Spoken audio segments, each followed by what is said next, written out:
This is Limited Supply, the place for refreshingly real takes on what D2C is really like. We're your hosts, Nik and Moiz. Let's start talking about money. I love how Tapcart's mobile app allows merchants to grow revenue, optimize marketing spend, and increase customer lifetime value. One feature I love about Tapcart is the ability to drag and drop. As somebody who knows nothing about how to code or where to even start if I wanted to start coding, Tapcart's drag and drop builder just makes it so easy to build a mobile app.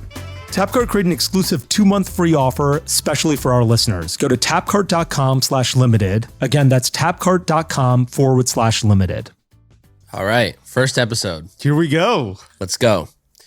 Twitter was pretty excited when we announced this. Yeah, Twitter was really excited. I couldn't believe, you know what sucks is like, I keep looking at how many likes your post gets versus my post gets, because I have like 3 times the followers you do. Yeah. And you get more likes. Why is that? I don't know. I'm like, is my audience getting too saturated? You know, it's probably, I think I was the person who announced it, so it probably just gets little bit more attention. Sure. I was like the original tweet. But the I'm algorithm favors you. Yeah.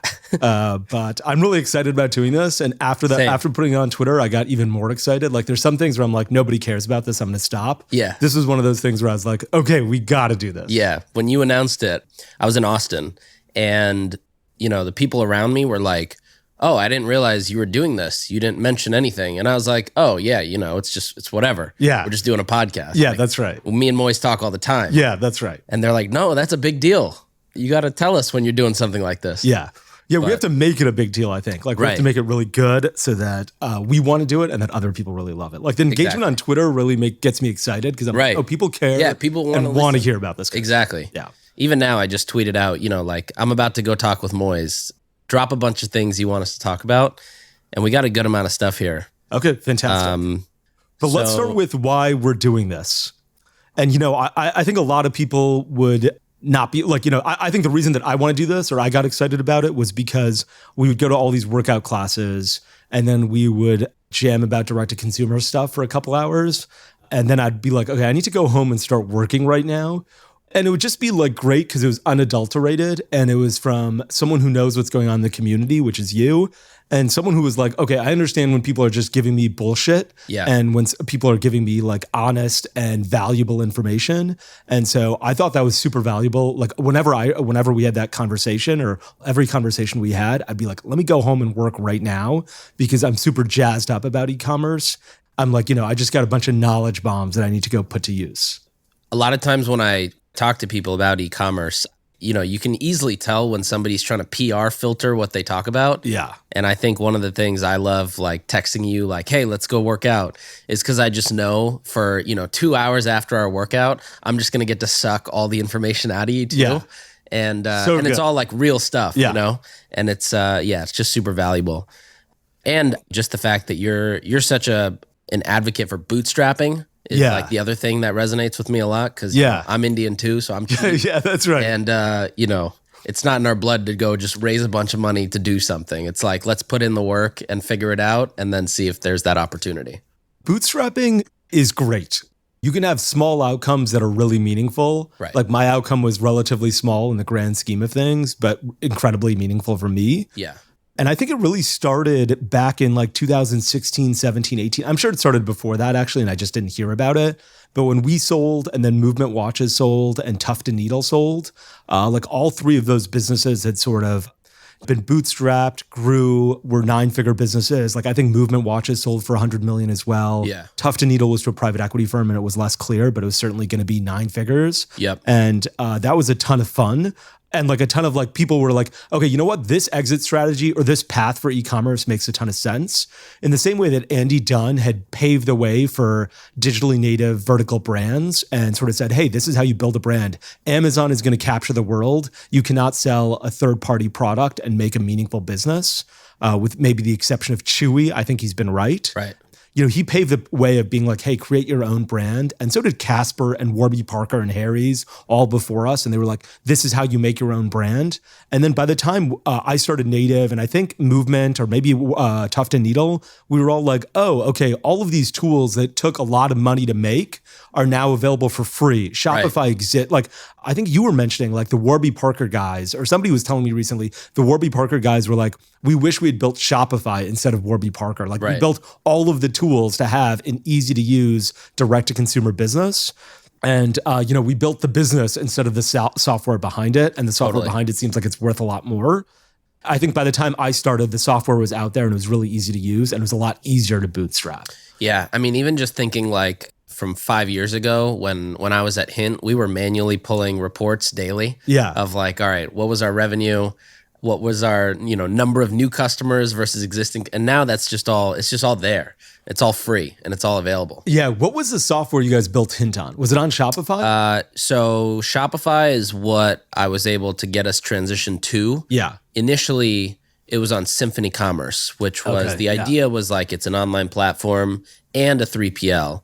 The problem was like, if we wanted to change the color of the add to cart button, you had to submit a ticket to their customer service team, and then they would route it to the product team, who would route it to developers, and then it would take the same amount of time for the information to come back. It was a horrible experience. Yeah. And with Shopify, obviously, you just one click. And yeah. Oh, wow. Hint is still on Shopify. I was friends with the team at Ali the gummy vitamins. And, their business was primarily brick and mortar. And when I was starting Native, I was like, what software do you guys use? And they're like, we use one by our 3PL. It's built by our 3PL. They're like, you should use it. I was like, that sounds like a terrible, terrible idea. Like, first, you can never leave that 3PL. Right. There's no out clause. Your whole website is like, dependent on that company. Yeah. And so I'm glad that was a smart move for you to transition. There was only one other company that did it, and it was actually surprisingly a Pepsi company called Drinkfinity. They didn't last. Yeah. They're one of those flavor pouches you pop in the bottle and it looks like it just pees right in with flavor. That makes sense for Pepsi because the only way to change a color at Pepsi is probably to submit a ticket. That's the only thing. There's not a guy who's like, you know what? I think we should change this color. Let's do it right now. He's probably like, we should submit this ticket. Yeah, exactly. Let me go get approval real quick. Yeah, that's right. Okay, so before we get too far into the podcast, I think it might make sense, since this is our first episode, to talk about who we are. Yeah. Because there's at one point, I'm not sure who's going to listen to this podcast. It might just be the people who follow us or the DDC community who knows who we are. Yeah. And, there may be one new listener once. Sure. So why don't you start by telling a little bit about, Nik Sharma, Sharma Brands, Hint, all that kind of stuff. We should do this, and then we should give one or two sentences on each other for all the stuff we left out. Yeah, great. So I'm Nik. I always start by saying I'm Nik and I'm Indian. So I'm Nik and I'm Indian. And, I kind of got started in this world of marketing when I was much younger. Back in high school, I started doing social media management for a few different celebrities, which actually comes back full circle, which I'll get to in a second.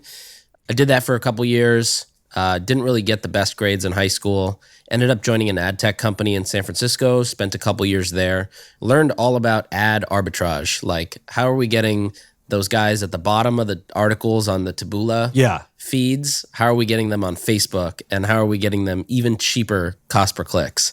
So did a bunch of that. And then I joined a company called Hint Water, which is a flavored water company, which you happen to be an investor in. That's right. And spent 2 years there, built out the e-commerce and digital side of that business. Then I came to New York, joined an agency called VaynerMedia for 2.5 months, realized that the agency life was not one I wanted to live. And then I started consulting here and there. So everything from, a beverage brand like Lemon Perfect all the way to then Cha-Cha Matcha. And then it just started getting bigger and bigger. Pill Club, Rock Nation. And, eventually that kind of snowballed into what Sharma Brands is today, where we just consult with different companies. We either help launch them, like we just launched Feastables by Mr. Beast and Give Beauty by Gwen Stefani, all the way to companies like Crocs, Bacardi, Beam Suntory, and then everything in between, the Pill Club, Solar Wave. And so is most of your time spent helping companies just determine their tech stack and building out their site? Or is most of it spent, looking at ads? Or is most of it is most of it spent doing CRO? Between those three buckets and possibly a fourth bucket, what percentage of Sharma Brands does each, I guess? Is 25% of it building out websites, 25% CRO? What does it look like? We take this approach, which is so we only work with 5 brands at a time. What that allows us to do is create insanely custom scopes, you could say, for each client. So for example, a client comes to us and says, we are spending 20 grand a day on Facebook. We need to get to 50 grand a day without losing efficiency. That's our end goal is efficient spending at 50 grand. And then that will then waterfall into a handful of things. CRO is definitely a huge part of it. Building out landing pages, testing different merchandising and price points and messaging, developing new styles of ad creative. Sometimes that'll even mean like we'll come to the table and say, hey, we think we should be putting out advertorials or whitelisted influencer content, running media behind it. And so we'll take care of all of that. The idea is like we put together this whole kind of playbook, and then everything that we present is something we can do. So if that means, for example, with Feastables, one of the things was we want to be able to get reviews in really fast because we know the power of having so many reviews. So that then waterfalled into, all right, so we need reviews fast. Let's go get a reviews platform that is doing betas and alphas with SMS companies, because we know that this Gen Z consumer, it's rare that they're going to open their email and click something. But if we can text them and say, hey, send us a review, and they can reply and that becomes a review, we can get that review pretty fast. Wow. So we've got the review platform, and we know we need an SMS platform, and then everything also has to be on brand. So the review platform, we'll go find a platform. In this case, it was Okendo, and then we'll go and negotiate on the client's behalf. So we're not getting market rates. We're going in and getting better rates. And then same thing for SMS. We use Postscript. So we went in, we negotiated with their team. And then even a step further to make it on brand, for Mr. Beast, we got the phone number 69420 because that's on brand for him. And then implementing all that and putting it together so that it actually ships at the end. And so that's one of the little pieces of that big scope that we pulled off for Feastables. Okay, so you said you work with 5 brands at a time. What are the 5 brands right now? Oh, I don't know if we can talk about all of them. Okay. What are 2 of them? Sure. We'll say Feastables is one of them. We'll say 100 Thieves is another one. 100 Thieves? Yeah. Okay, gotcha. Have you heard of 100 Thieves? No. So 100 Thieves is there's this whole industry of esports. Yeah. And gaming. Yeah. They're basically the biggest company there. Okay, so it's not this clothing company that's called 100 Thieves. Oh, actually, that probably is. Yeah, because that's their merch that they sell. Got it. Okay. Yeah. So Sharma Brands is one big part of my day. The second one, we have this branded content studio called 1180. And 1180, it's actually the penal code for speeding in New York. So the idea is we're fast and we'll acquire customers a lot faster than you. I love it. So with that, we create a bunch of branded content, written and creator content. And we run all the ads. And the idea is we can just acquire customers more efficiently than you can. You know who was doing that for a while is The Fascination. It was very similar to The Fascination. Gotcha. Different in the sense that, The Fascination would create content and put it up. And that's pretty much the end of that engagement. You can pay The Fascination to license their Facebook page and Instagram page to run the ads. Got it. With us, it's Milk Bar comes to us and says, hey, this is our current CPA internally, and this is what we have coming up in terms of launches or what we want to promote. Yeah. And also, this is our goal CPA. So I'm just making up numbers here. Let's say our internal CPA is $25. Our goal CPA means if we hit that CPA, we've got an Amex Black Card. We're spending as much money as we possibly can. Yeah. Our goal CPA is $20. And so we are now incentivized to create as much content as we need to hit that goal CPA and then just basically scale. Yeah.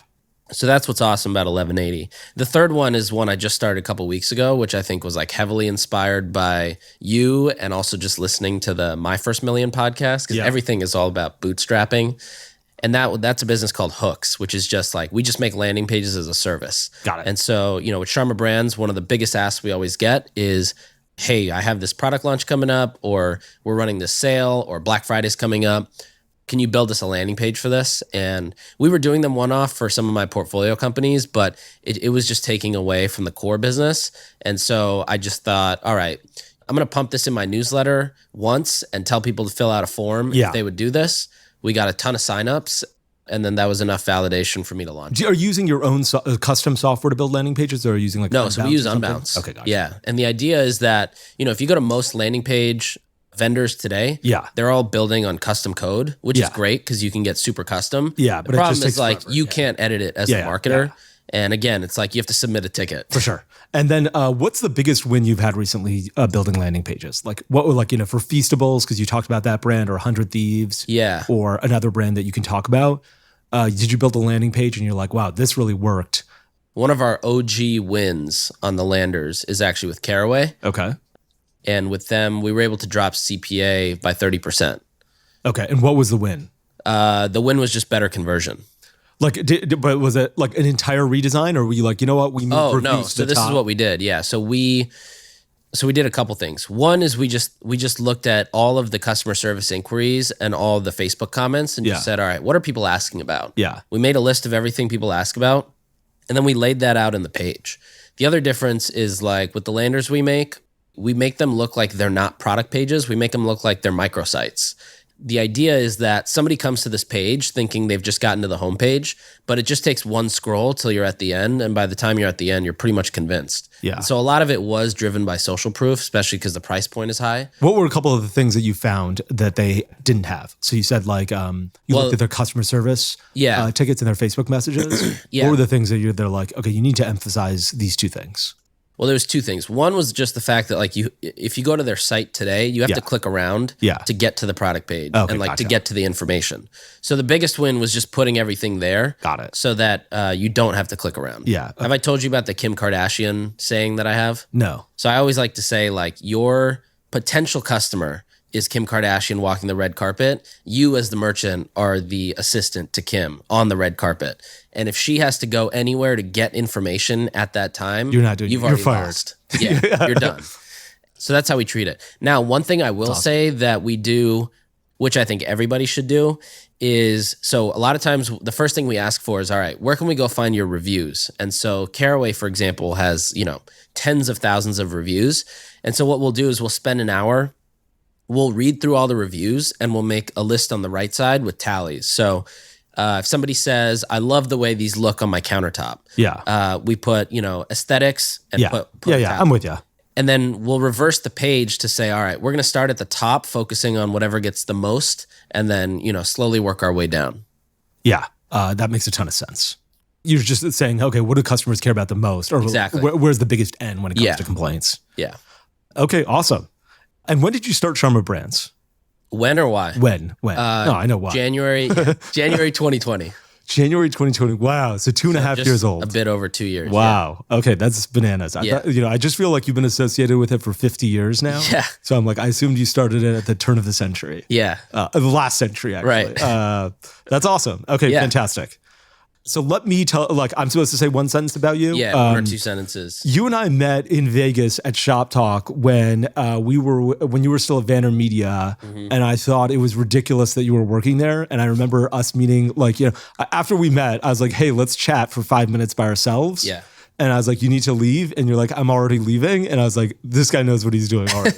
Because I was like, it was a ridiculous pitch that I heard from VaynerMedia. And I was like, I remember someone telling me Gary Vee turned down $500 million to sit on the board of a company. And I was like, when someone said that to me, and I was like, I don't think you know what $500 million is. Barack Obama is not getting $500 million. Barack Obama, Bill Clinton, George W. Bush, and Donald Trump could join a board and nobody would pay him $500 million. Like the CEO of P&G gets paid $18 million a year. Right. Not $500 million a year. Yeah. I was like, this is an insane amount. Like you're talking about Tim Cook level money. Right. And that was when I was like, okay, I'm not sure what people are thinking about at VaynerMedia. And we had that conversation and you're like, yeah, this is, I'm on my way out. And so I was like, okay, good. I've talked to Gary Vee. I think he's great. And I think he's much more realistic about life than some of his disciples. Yeah. And so I appreciate that. I just thought that there was a lot of blind faith going on in that organization when I heard that. Yeah. Okay, awesome. I'll tell you who I was. I was a lawyer. Mine's much shorter. I was a lawyer for 2.5 years. I quit. I started an e-commerce business back in the flash sales space back when that was a thing in 2012. We sold it to a family office in 2013. It was 18 months later. The family office owned like Books A Million and TNT Fireworks and some random businesses. We were probably at a 5 million run rate. We sold the business for 7 million in November of 2013. It was bootstrapped as well. I moved out to California, started Native, raised about $500,000 over the course of Native's life. And we sold the business for 100 million to P&G. I stayed on for about 2 more years after we sold the business, left at the beginning of COVID and sort of been doing nothing since then.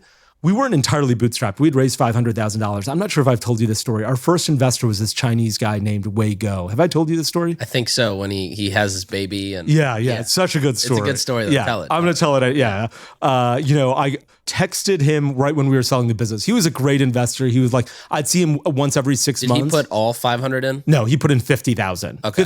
He was the first check, 50,000 at a $5 million valuation. So and how soon after you started the business was it? Probably 3 months after. Okay. And he was like, he's like, this business is nothing right now. And I was like, yeah, it's nothing, but give me some time. I think we've got, and I remember pitching to him. I pitched to him, and within 30 seconds of me opening my mouth, he was looking at his phone. And he was also like pretty Chinese national in that he didn't speak English really well. So I'm not sure he understood a lot of what I was saying. But, I finished my pitch probably in 15 minutes. He listened to a minute and a half of it. And he's like, I'm in. I'm either going to write a $50,000 or $100,000 check. Let me decide and I'll get back to you. And I was like, okay, great.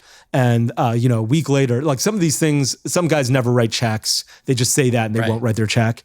I was like a $5 million valuation. He's like, this is a high valuation. And what were you doing in revenue then? God, probably like 20K a month, maybe 10K, like some like, less than 100K, less than 50K probably. In fact, less than 50K for sure. And he's like, well, this is a high valuation, but I'm in for 50,000 because I said I was. So he wired me I had to go create a bank account for the business actually, because at the time I was using my own personal bank account. Like Stripe was depositing money into my own personal bank account. I was like, okay, now that we're taking outside money, we actually need a bank account. So I created one. He wired it in there. This was November 2015. 2 years later, we sold the business less than 2 years later, because I think he wired November 15th. We sold like November 7th. Wow. November 6th, I text him in the morning and I'm like, hey, Wei, I need to chat with you over the phone. Can we chat right now?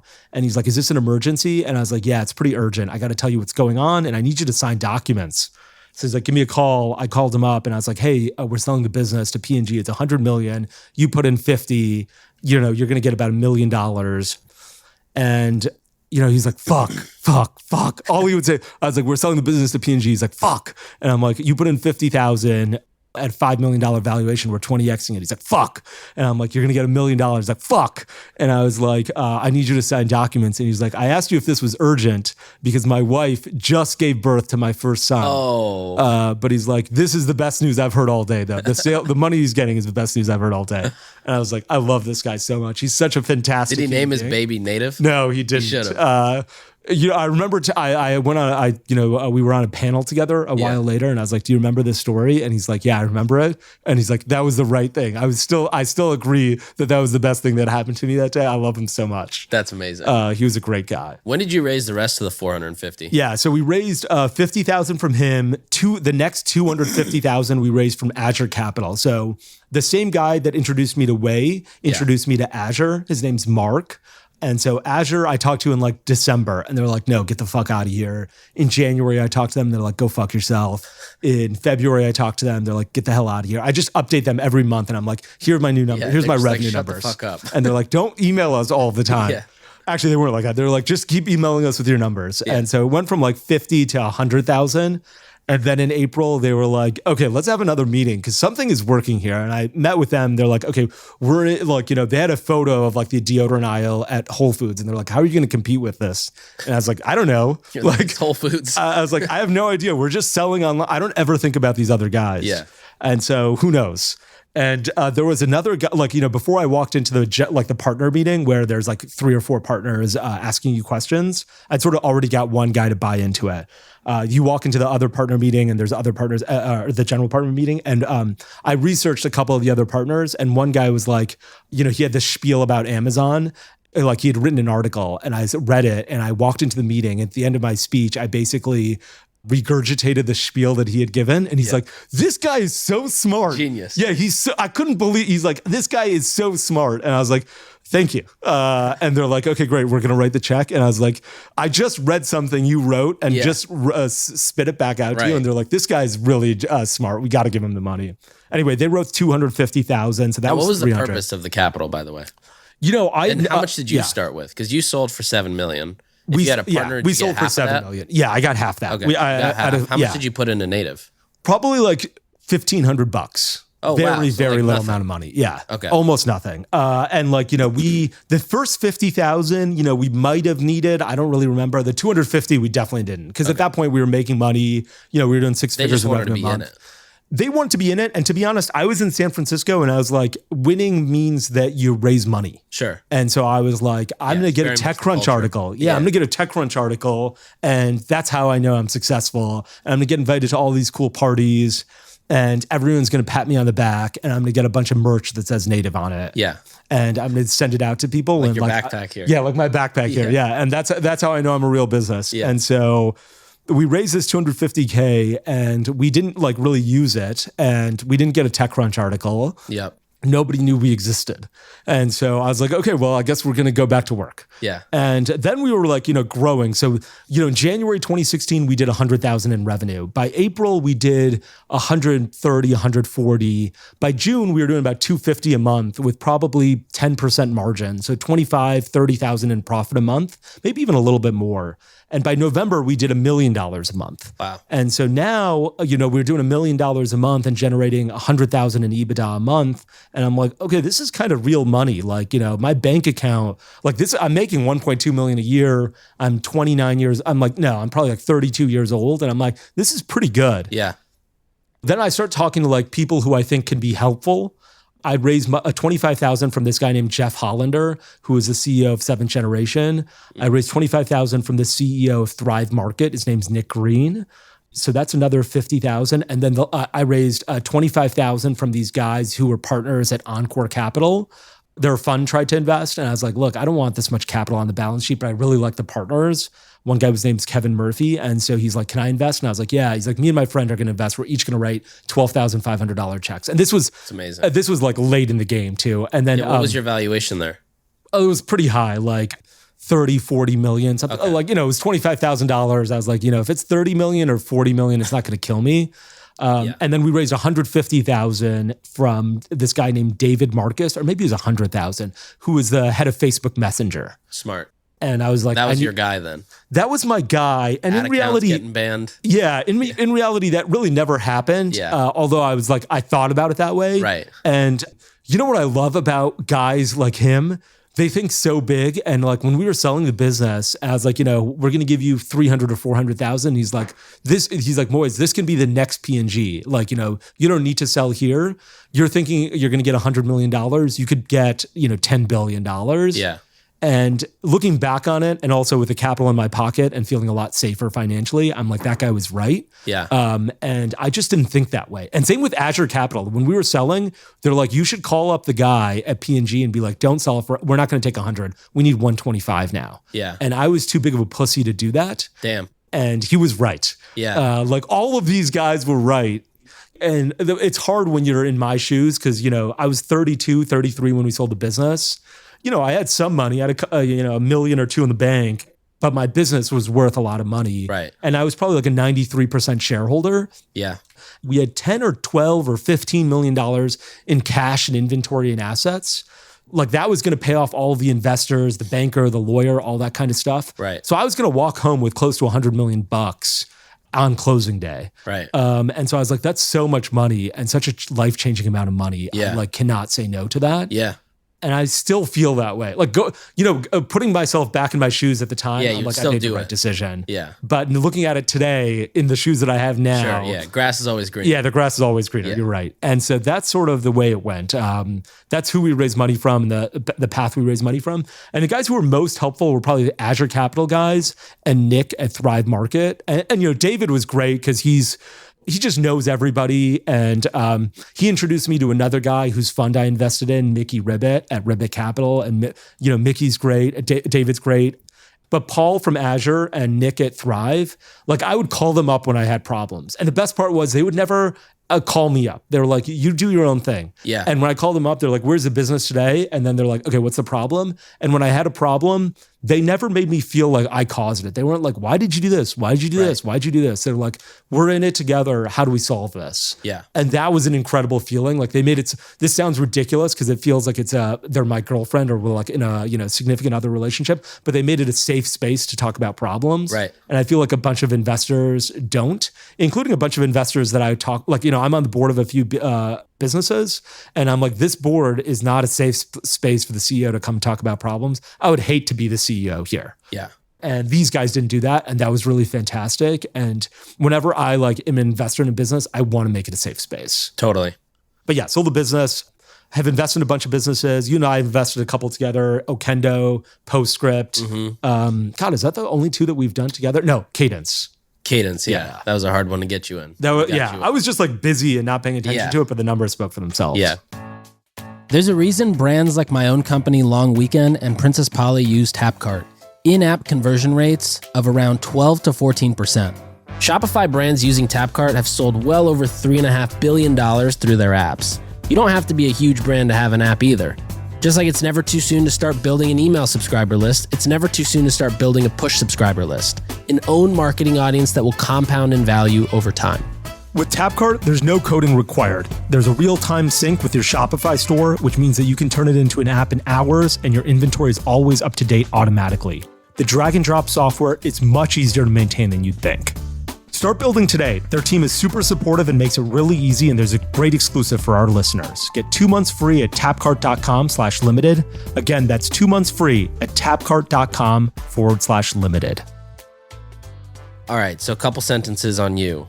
So yeah, obviously we met at Shop Talk. Actually, the funniest thing was I remember just walking around there and thinking wow, I don't know a lot of the people here. Yeah. And then I see you, there was a taco, it was tacos being catered over there, inside. And I remember right outside, under the awning, I remember talking to somebody, and then over their shoulder, I saw you, and I was like, oh shit, that's Moiz Ali. And then we walk up to each other, and I was like, hey, you're Moiz Ali, and you're the other brown guy in e-commerce. Did I say that? Yeah. That's hilarious. And I was like, oh, this guy's dope. But yeah, no, I think I've always enjoyed just chatting with you and just shooting the shit because as you can tell, you're very blunt. And so there's never a filter of oh, this has to sound good or it has to sound pretty. So yeah, I think this will be an exciting podcast for all those reasons. I bought a Last Crumb VIP membership. I don't know how much it cost. It was $1,000. Yeah, and I probably spent $4,000. Did you invest in Last Crumb? No, I didn't. Okay. I probably spent $4,000 because I send out so many gifts to make up for my bluntness. Where I'm I was blunt the other day. Here's a box of cookies to make up for it. That's amazing. And that's been, people love it. They're very forgiving when they get that box of cookies. That is such a fascinating business to me because it's built so backwards. We were going to do a Valentine's Day promo with them or help them set up the digital side of their Valentine's Day campaign. And everything that we thought about from a standpoint of conversion or getting the thing, they're just no, they want it completely backwards, and it works so well for them. It does. It's anything that they do, if another business applied, it just wouldn't work. But it's their brand is so strong. Yeah. And they've got this crazy excited base of people ready to go that it just works for them. It's just such a good gift because it's hard to get if you're not a VIP member. Right. The unboxing experience is amazing and it's expensive and fun and unique. I think that's what makes it so special. I've certainly spent $5,000 with them this year. Yeah. Just giving out gifts. I look at my credit card statement, I'm like, wow, that's a lot of money I'm spending on cookies that I'm not eating. But the unboxing, they must spend $30 on their box. The box is so nice. Box and shipping. Yeah, exactly. It also has to ship in 2 days. Yeah. Because of the temperature. Yeah, I think they ship it overnight, actually. Yeah. And just so we can explain it for other people who are listening and not familiar with the brand, it's basically a brand that does no digital advertising. They drop a box of cookies. I think it's 12 cookies for $140. If you're a VIP member, you get 12 of these boxes for $1,000, and they might have 24 cookies. I'm not sure. I've actually never gotten a box myself. I've never had it delivered to myself. And so it's a great gift. Do you think it can scale? Can businesses like this scale? Because once you remove the "this is really hard to get" factor, does it just disappear? Or I think it can. So I invested in the business at their last round. Wow. Okay. And it was really, I was I don't know what the end game is here, but it is just such a fascinating business. It was more I didn't go to college, so this is where I'm getting my learnings from. And so I thought the same thing. They just bought a massive commercial facility in LA to just crank out more and more cookies. I think the plan is eventually to have some type of evergreen cookie box that's always on. but then, continue doing the drops every Tuesday. The hard part about this business is like, on one hand, they don't have to do any real marketing. So I don't think they've even tested if they know like paid marketing in the way that we think about marketing. Their stuff is so organic and earned media driven and influencer driven and waitlist driven. Does that die? Like, I remember Recess, the brand, Recess, that like CBD drink. Yeah, exactly. Yeah. For 2 months, they were the biggest thing in the direct-to-consumer community. Right. Like Matt cans everywhere. The guy, I think he was on the cover of Inc. or like, all over the media. And like once the CEO tweeted out, we have never spent $1 in paid ads. Right. And I was like, I'm pretty sure your sales reflect that you've never spent $1 in paid ads. Like you should start spending $1 in paid ads. I always wonder if brands can scale without that kind of stuff. Like Last Crumb is amazing. If you open it up, can you run paid ads? Are people going to be like, great, $140 for a box of cookies? It's not hard to get anymore. It's just like a regular. Does it become a bottle of Johnny Walker Blue? I think it's similar to how like Mad Happy and Louis Vuitton spend their ad dollars, which is basically just like pushing the brand, the idea of being a part of that brand. Like Mad Happy pushes a lot of content of their celebrities wearing it or influencers going on trips dressed in all Mad Happy. Louis Vuitton does a lot of stuff like with Virgil Abloh, or they'll kind of push these like live event videos. And it's just like being associated with that identity is what they're advertising. Yeah. And then once you're kind of sucked into that, it's like your intent just gets higher and higher. But, Recess is an interesting example because I believe they did start running some paid stuff and it wasn't as successful. It's also just like the hardest of the hardest categories to run on paid ads. Like beverage is hard, and then beverage with CBD and ingestible CBD is not really allowed. But yeah, it's tough. I know they came out with like a non-CBD version of their product, which I guess is just like juice, and that's what they advertise. But then they also have such a strong thesis in like, we need to be on brand with everything. And so like, if you go to their site, like it's not built to drive conversion. I don't think their conversion rate is that great. Got it. But right. But Last Crumb is just, to me, it's I'm excited to see what happens, whether it becomes like $100 million cookie brand or if it just like, flops. Yeah. To be honest, I've spent $5,000 on it. I wish that was an investment. Like I've sort of invested in you guys because I've put in a decent amount of money in there. Yeah. When you're investing in brands, how much, what check size do you write actually? So when I was doing Masala Capital stuff, it was anywhere from 50 to 100. Personally, the lowest I've done is like 1,000, and I think the most I've done is 50. Gotcha. But usually they're anywhere between like 5 to 10. Can you talk about the brand that you invested 50 in? I can't because it's a huge celebrity brand that launches later this year. Gotcha. But there's a couple at 25, and then I think majority of them are at 10. Got it. Yeah. 1 or 2,500 is like, if I really love the founder and want to be helpful to that person, but I'm not like a big believer in that business, but I just want to, be there and be along for the ride, then I'll put $1,000 in. But what's funny, I always think about is like, so, you probably get the same, like just a bunch of emails like, hey, this is my product. I'm raising this amount of money. I want to get you in as a strategic. So I'm like, all right, if I'm a strategic, like where's my advisory shares in this offer? Why is that not in the email coming in?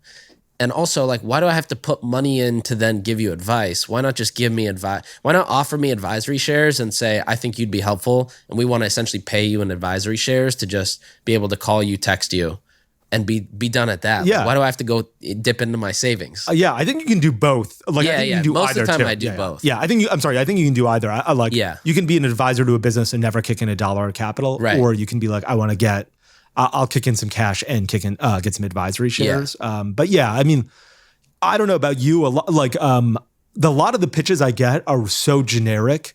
When you're selling to customers through a direct-to-consumer site and with landing pages and ads, you need to be a salesman. And when you're when you're pitching to investors, you need to be a salesman as well. And I get emails where people are like, I want to start the first wellness company in the United States. I think I might have mentioned this to you.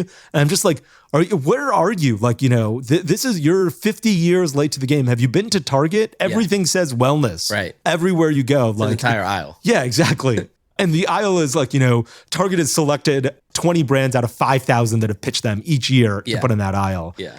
I rarely will invest in a brand where I get cold emailed, although it has happened. Like I'll get a cold email and I'm like, this isn't really interesting. Yeah. But almost what always turns you on from a cold email? Is it like you want to see their CAC, their numbers, how they plan to scale it? That gives me an erection right away. But in reality, I think that, if you're like, hey, here's growth, here's my growth, and numbers that are like meaningful. Like, people will be like, I did 100,000 in the last 4 years. And I'm like, I get it, but this isn't going to be an investable business. Right. Yeah. So meaningful growth, certainly a founder is working full-time on the business. I love founders who have, this is their second business and like their first one struggled. Cause I'm like, okay, you know what works and doesn't work, or at least you know what didn't work. So you're not going to make the same mistakes this time. And, a good product. Like, I think people don't value this enough. Like, I wouldn't invest in Mark Zuckerberg selling, urine in a can, even though he's Mark Zuckerberg. But I would invest in a guy who like failed recently creating, Snapchat before it didn't exist or something. Would you invest in, did you see Adam Newman just raised $70 million? I did see that. Would you invest in that? I don't know what he raised $70 million for. I don't think anybody knows what actually the product is. Yeah, okay. Supposedly like, have you heard of like Neutral or EcoCart? Yeah. I think it's like that for crypto. I think. I didn't really look into it. Okay. But my first thought was like, oh, A16Z led it. They're probably just waiting for their markup and then they're out. Maybe. I don't know how, I think A16Z usually like sits in businesses for a long time. And, they were an investor in my brother's business. And I remember, I've got this great story. So I was in San Francisco when my brother was raising money for a business called TinyCo. Yeah. He was probably like the fifth investment or something like that Andreessen Horowitz ever made. Right. Mark Andreessen sat on his board. And so they were pitching. And so Solomon was driving, I was in San Francisco and Solomon's like, I'm pitching Andreessen Horowitz today, come with me. Yeah. So I got in the car, we took a zip car down there. It was classic Solomon Ali. We're 45 minutes late. Solomon is like typing the, pitch deck. Like he's driving 150 miles an hour and typing on his computer on the way down there and like driving with his thighs. And I'm like, this is classic Solomon Ali. I know, because that's exactly like, I'd have to read him his biology textbook on the drive to high school. Yeah. Because he's like, we have an exam today and I've never read this book. So just start reading while we're driving there. And so we get there and, he starts the pitch and Mark Andreessen is like, who are you? I'm like, I'm just visiting San Francisco. I'm this guy's brother. So don't listen to me. And so the entire pitch is in Times New Roman, all caps, size 20 font. And there's like, 10 slides. And Mark is like, I really like the amount of, design, effort you put into this pitch. And someone's like, yeah, I'm busy. I'm like running a business. And Mark was like, I found there's a correlation between how crappy the deck looks and how good the business is. Yeah. Like the crappier the deck, the better, like the founder is spending time on the right thing instead of making a great deck. Right. And, Natives was also that way. When we were pitching, it was, complete garbage. Yeah. I feel like your brand design identity was also super scrappy. Yeah, that's right. It was a mix of two companies, right? That's right. It was a mix of Casper and Harry's. Yeah. And I met with the Harry's. Like going back to the site, it's so obvious. Yeah, it's so clear, right? Yeah. It's so You didn't hide clear. it. I didn't hide it. But it was so good. In part because I was like, we have no money, we have no designers. I'm going to spend 30 seconds on designing this site. And I built the first version of the site myself. Yeah. And I was like, okay, logo, what we're going to do is Harry's just typed out their name. Yeah. Why are other brands not just typing out their name? That seems really easy. And I met with the Harry's founder a couple weeks ago at Soho House here in New York. And I was like, he's like, you did such, he was like very appreciative. He said amazing things about Native and he's such a nice guy. And I was like, embarrassed, but I was like, hey, we stole your font. I went to your website, looked at the font, and decided to use the exact same one. And that was that is where the research came from. And he's like, yeah, probably that looks like it did. And I was like, he was very nice. He wasn't like, what the hell are you doing? Yeah, like, yeah, go for it. And then we stole Casper's colors. And I remember their blue I remember the hex color still, 00237E. Yeah. And I took that blue and put it all over Native. And now we've spent, it's a $200 million brand and it's still using the exact same colors. And I'm like, amazing. And the same font. I'm like, wow, that brand really worked. Yeah. That's like another reason I love talking to you is because you just realize you don't need all these fancy bells and whistles that like all these DTC news sites talk about. Like these fancy agencies charge you $500,000 to build a brand. I think people try to buy a shortcut to building that $200 million brand, when in reality, they're just getting a PDF with a bunch of designs. And obviously, they look beautiful and they look great, but you still have to go build the brand. Definitely. And look, what do you think that agency is doing? They're going to Harry's and Casper and Allbirds and being like, okay, these are the colors that everyone's using. Exactly. Let's go mix those together and create a slightly different brand identity. Right. But if you look at like Red Antler brands, they're not dramatically different. Like they often look very similar to each other. Totally. And so I'm all for borrowing from other guys. Borrowing's, I was going to say stealing, but I mean borrowing from other brands. And, it's safe. I was like, look, we're going to be able to build 80% of the brand on our way there, and we'll see what happens. And so the first version of Native, the homepage did not have a single stick of Native deodorant because we didn't have any sticks in like lifestyle shots. Yeah. So it didn't have any. It didn't have a single bar of Native. It just had Native in text. Yeah. And there was a photo of a really nice bathroom, and that was it. Was the domain Native COS? Yeah. Why COS? Great question. It was just the only one that was cheap? Correct. Yeah, it was the only one that was $9.99. And people are like, is COS stands for cosmetics or companies, or what does it stand for? And I was like, I got no idea. Yeah. It was $9.99 and it's still working, so it's fine. That's awesome. And then we got a 3D designer to mock up what the sticks looked like. I was like, okay, this is our logo. This is what the component that we're using for Native. Put our logo on top of this stick. We don't have any of these. We don't have any photos of it. So he 3D rendered it. And he did a brilliant job. So much so that when we sold the business, we'd still never taken a single photo of Native deodorant. It was still all 3D renders that this guy had made. Wow. Like we'd have a rose coming out of a stick of Native deodorant and use that in an email or on Instagram. Yeah. 3D rendered. Everything that was done was 3D rendered. And he was a guy, he charged like $10 for a 3D image. And I was like, I used to tell my team, I was like, if that guy and I are on a boat and it's sinking and you can only save one of us, save him. Yeah. Because he is going to we need him more than we need me. Yeah. Anybody can run Facebook ads. This guy's 3D rendering images in a way that make our product look beautiful and a way that we cannot replicate with actual photography. So just save him. And it was amazing. That's amazing. Let's talk about startups and valuations. Okay. That sounds good. What are you seeing, actually? All right. Let's start there. So obviously I feel like we just came off this bridge or short drive of like all these companies, software companies mainly, being valued at 100 million. Yeah. Like companies right out the gate, pre-launch, maybe a couple beta customers, they're definitely not paying. All at 100 or some of them maybe over. Yeah. And a lot of those, I thought it was almost ridiculous that some of these were raising, because I'm like, well, how are you going to raise your next round? Like you're kind of screwed if you don't make it, you're screwed. So there was that. And then I still feel like now I'm seeing just a ton of even like CPG brands raising at insane valuations. I just saw a company that did $3 million in revenue since 2020 is raising at $35 million. And I'm just like, okay, so 35, by the simplest of VC rules, if that exits at 350, I just don't see how that exits at 350. Yeah. Yeah. You're going to have to do $100 million in revenue. Yeah. And so you're going to have to raise a lot more, dilute yourself. It's going to be a higher valuation. You'll never get there. Yeah. And then, I don't know. I've been passing on a lot of stuff recently just because I'm like, it's just overvalued. Yeah. There was one business, which I think you're in too. Are you in Jambies? No, I'm not. So Jambies was one where I was like, I saw their deck. I think I jumped in at the 5 valuation, something like that. At first I was always been a fan of the product. Like, the first time I met these guys, I was like, I love these guys get it. Yeah. They're really scrappy with how they go produce their stuff. And they thought about like, okay, we're going to go produce in Mexico because it's cheaper shipping.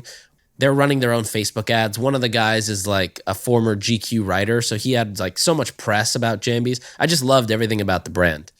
But I was like, you guys should not be raising money. Like you're a cash flow positive business at this stage. You don't why do you need to go raise money? You should just keep the whole thing. Yeah. And then, 8 months later, I'm like just finding myself wearing pretty much just Jambies during the pandemic. And I was like, all right, just take my money. Yeah. I love Jambies. It's a great brand. I love the guys who are running it. Yeah. Are they brothers? No, just two friends. Gotcha. Yeah. And they're just like humble and they're like, we know what actually matters and what doesn't. Right. One of the scariest things to me is when founders early on, this is a classic first-time founder mistake. They're like, our our customers love this product so much, they're going to share it with their friends. And that's how we're going to grow this business. Like that is so classic first-time founder. I know because I made that mistake. I'm certain when I was a first-time founder, I was like, people love this. We're going to be huge because everyone loves us. Right. And, that's true for the first 100, like even a native, the first 100 customers got us the next 200 customers. And those 200 customers got us the next 50 customers. And those 50 customers got us the next 5. And that was it. Yeah. Like, at some point that like concentric circle ends because your core group is going to be people who love your brand so much. And then it just starts dying down because people aren't as passionate about the category. Like, there are some people who love pajamas, but most people are like, these are pajamas. I'm going to live in. Like, also, where do you talk about that? Yeah, exactly. So I think that like that's a classic first-time founder mistake that I try and avoid. And like those guys never made that mistake. I really respect them. They have this great thing that I always talk about, which is they've got a Jambies for 2 people, like you and your significant other. Yeah. And I'm always like, I'm not sure you use the bathroom in this. I think you got to get out of it, but it's a really cute idea. Yeah, great idea. But yeah, overall, I mean, I still think a lot of startups are overvalued. I think raising money is also kind of a vanity thing. Like there's a lot of businesses that probably don't need to go raise institutional funding. They could go, like I'm surprised more people just don't go to like a random rich person and they're like, hey, let's quietly do this deal together versus like, I'm going to go get, 65 angels and go get 2 top tier firms and then go get a whole press cycle out of this. But also like the people reading that press cycle are not your customers. Yeah. So there's a weird thing, but yeah, I mean, I think most startups right now in this space are fairly overvalued and, they almost focus, like sometimes when I meet founders, they're just like, I'm like, so what do you do all day? And he's like, well, I fundraise for the business and the business has its own team. And I was like, okay, well, this is not something I want to be throwing my money in if your job is just to fundraise. Yeah. Who's the guy running the business? I need to talk to that guy. Yeah. Yeah, I think that's true. I think that like there's a place for that VC stuff. Like when we were selling, we didn't do this, but a lot of other businesses will launch a PR cycle before they go out to market to sell their business. Yeah. Because that way it gets other buyers interested. They're like, oh, I've heard of this brand because it's either too small that I haven't heard of it, or this is a super relevant brand because it just got all this PR. Yeah. And so I think that like a bunch of people do that kind of stuff. I think you're right. The direct-to-consumer community has been destroyed from a valuation perspective. Like Rent the Runway falling 80%, Allbirds falling 80%, Hims falling, probably 40%, Honest 80%. Almost all of those businesses I just mentioned have raised more money than the enterprise value of their business. Meaning they've raised more money than their business is trading at today on the public market, and like probably raise more money than it would take to buy that business today. Yeah, and that's terrifying. Yeah, and I think that if you're a direct-to-consumer business, it's really time to like batten down the hatches right now and sort of say, okay, what does it take to get 18, is this business, do I have enough cash to last 18 months? Probably 18 months with a little bit of wiggle room to go fundraise more or find a home for this business. And I think a lot of people aren't doing that. Like, you got to look at your team. You got to look at marketing spend. You got to look at, what is the growth of the business? Is there profitability on the horizon? All of those types of things that people are not looking at. And it's going to behoove them to look at it. I probably saw 2 e-commerce failures in bankruptcy that were for auction or for sale between like 2019 and 2020. Yeah. And I've seen 6 in the last 3 weeks. Yeah. And, businesses that were doing $100 million in revenue are now for sale for $6 million and still nobody wants to buy them. That's like wild. They've got $6 million in debt on the business. No one wants to buy them. It's a real red herring of like, hey, the market is, there's going to be a lot more of these. I think we're in inning 1 because you fundraise for your business. Yeah. You don't know what to do. Some of the businesses are too large to fail, like Thrasio. People will continue throwing cash at that because they've acquired so many businesses. Like, I don't know if the valuations may come down. I think it came down from like 7.5 to 2.5, something like that. Yeah. I've also heard that it already came down. You're right. It's already come down. But like, I think it's probably too big to fail and that they can continue to fundraise. The terms might get so bad that, it doesn't make sense for the founders, but somebody will take over that business. Yeah. I think for businesses that are, in the $50 million range, I talked to an investment banker yesterday and she was like, I get calls from frantic founders 3 times a week now where they're like, I'm looking for a home for this business because it's not going to last 6 months from now. Wow. And you know who I'm talking about, the banker. Yeah. And, that's really scary. That is crazy. And I think we're in inning 1. In the next 6 innings, we'll see a lot more of these. And a lot of them will go quietly because even the ones that I've heard of, they're not publicly bankrupt. Like, they're not on the Wall Street Journal or anything, but they're there. Right. And that's scary. Is there any common theme among all these businesses that are like going out? Yeah. Like, are they a specific category or type of customer or too low of AOV? Category. A lot of subscription businesses, now that you mention that, all consumer brands, all direct consumer brands. Yeah. But I think a lot of it is also just founders who didn't make tough choices early enough. Like they were like, you know what, things may turn around.